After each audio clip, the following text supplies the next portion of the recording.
अपना खास कार्यक्रम साप्ताहिक घटनाचक्र। इस हफ्ते हम बात करेंगे बिहार चुनाव की।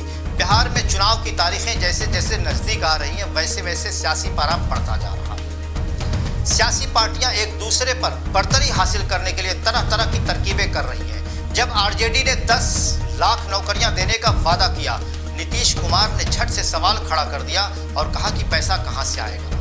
और भारतीय जनता पार्टी ने 19 लाख नौकरी देने का वादा किया तो तेजस्वी यादव को मौका मिल गया और झट से बीजेपी से सवाल कर दिया कि आपके मुख्यमंत्री का चेहरा कौन है। अगर नीतीश कुमार हैं तो नीतीश कुमार तो पहले ही कह चुके हैं कि नौकरियां नहीं दी जा सकती। अगर हम बात सियासी समीकरण की करें तो पिछले 15 सालों से नीतीश कुमार बिहार के मुख्यमंत्री हैं और इस बार भी एनडीए ने नीतीश कुमार को ही मुख्यमंत्री का चेहरा बनाया है। और महागठबंधन के मुख्यमंत्री के उम्मीदवार तेजस्वी यादव हैं जो बहुत तेजी से युवाओं को अपनी तरफ मोड़ने में कामयाब भी होते नजर आ रहे हैं। तेजस्वी यादव ने युवाओं के नब्ज को पकड़ा है। शिक्षा और रोजगार की बात करके युवाओं में एक नया उत्साह भी पैदा करने की कोशिश की है। अब देखना यह है कि जो भीड़ उनकी रैलियों में उमड़ रही है वोट में तब्दील हो पाती है या नहीं।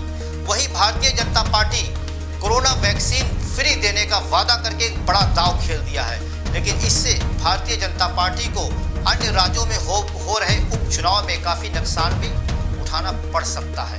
अगर हम बात करें रामविलास पासवान की पार्टी की, तो रामविलास पासवान की पार्टी उनके निधन के बाद किसी मझधार में नजर आ रही है, क्योंकि चिराग पासवान एक तरफ तो प्रधानमंत्री नरेंद्र मोदी की तारीफ करते नहीं थक रहे हैं, वहीं दूसरी तरफ चिराग पासवान जो है मुख्यमंत्री नीतीश कुमार पर लगातार हमला बोल रहे हैं।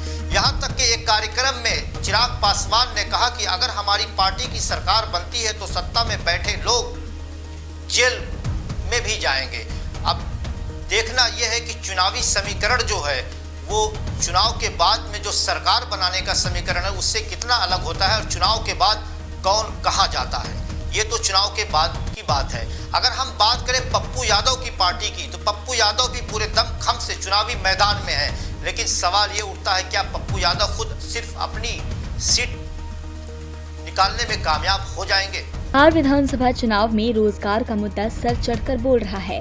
एक के बाद एक सभी पार्टियां जनता को रोजगार का लॉलीपॉप दिखाकर लुभाने की कोशिश कर रही हैं। बीजेपी जनता को 19 लाख रोजगार देने की बात कर रही है, तो वहीं कांग्रेस पूर्व अध्यक्ष राहुल गांधी भी अपने भाषण में जनता को रोजगार देने का वादा करते हैं। ऐसे में आरजेडी ने एक बार फिर युवाओं को 10 लाख रोजगार देने का वादा दोहराया है। पटना में तेजस्वी यादव, मनोज झा समेत पार्टी के कई वरिष्ठ नेताओं ने घोषणा पत्र जारी किया। इसमें रोजगार के अलावा पार्टी ने बेरोजगार युवाओं को 1500 रुपए बेरोजगारी भत्ता देने का वादा किया है। सरकारी नौकरी का फॉर्म भरने के लिए बिहार के युवाओं को आवेदन शुल्क नहीं देना होगा। सरकारी नौकरी में बिहार के युवाओं को तरजीह देने के लिए राज्य सरकार डोमिसाइल पॉलिसी लाएगी और साथ ही सरकारी नौकरियों की 85% पद बिहार के युवाओं के लिए आरक्षित होंगे। इसके अलावा आरजेडी ने किसानों का कर्ज माफ करने की घोषणा की है। आरजेडी ने दावा किया है कि नए उद्योगों की नई नीति लाई जाएगी। नए उद्योग स्थापित करने के लिए टैक्स नहीं देना पड़ेगा। इसके अलावा संविदा शिक्षकों और उर्दू के शिक्षकों की अस्थायी नियुक्ति की जाएगी। किसान आयोग, व्यवसायिक आयोग, युवा आयोग और खेल आयोग का गठन किया जाएगा। राज्य की जीडीपी का 22% हिस्सा शिक्षा पर खर्च किया जाएगा। किसानों का कर्ज भी माफ किया जाएगा और साथ ही गाँवों को स्मार्ट बनाने के लिए सीसीटीवी कैमरे भी लगाए जाएंगे। जाहिर है कि इन दिनों बिहार में लोक लुभावनी वादों की बौछार की जा रही है। खासतौर से रोजगार, कर्ज माफी जैसे मुद्दों पर जनता को अपने पाले में लाने की कोशिश की जा रही, लेकिन ये सारे वादे, ये सारे दावे कितने सच हैं, ये तो आने वाला वक्त ही बताएगा। बिहार विधानसभा चुनाव के साथ इस समय देश में 56 सीटों पर उपचुनाव चल रहा है। देश के कई राज्यों में बीजेपी की सरकार है, लेकिन इस समय पूरा देश स्वास्थ्य मुसीबत में घिरा हुआ है। इंतजार है कि कब इसकी वैक्सीन आए। इस बीच बिहार चुनाव के लिए बीजेपी संकल्प पत्र लेकर आई, जिसमें सभी को फ्री में वैक्सीन लगाए जाने का वादा किया गया, जिसे लेकर अब तमाम विपक्षी पार्टियां बीजेपी की घेराबंदी में जुट गई हैं। आबादी के हिसाब से देश के सबसे बड़े सूबे उत्तर प्रदेश में इसे लेकर राजनीतिक हलचल मच गई है। यहाँ 7 सीटों पर विधानसभा के उपचुनाव हो रहे हैं और सपा अध्यक्ष अखिलेश यादव ने योगी आदित्यनाथ से पूछ लिया है कि क्या उत्तर प्रदेश में भी सभी को फ्री में वैक्सीन मिलेगी।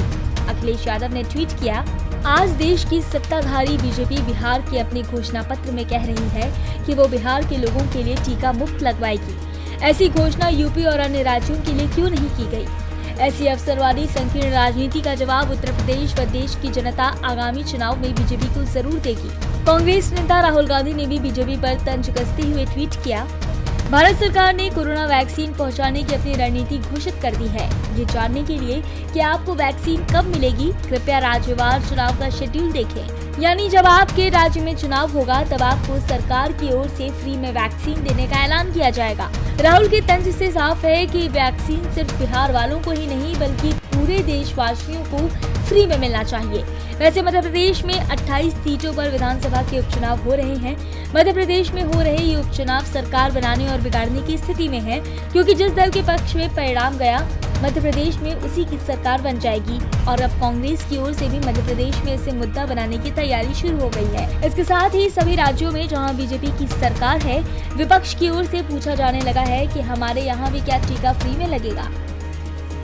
इस दुनिया की ताजा तरीन खबरों से जुड़ने के लिए सब्सक्राइब करें हमारा चैनल, दबाएं इस बेल आइकन को और वीडियो पसंद आने पर लाइक, शेयर और कमेंट जरूर करें।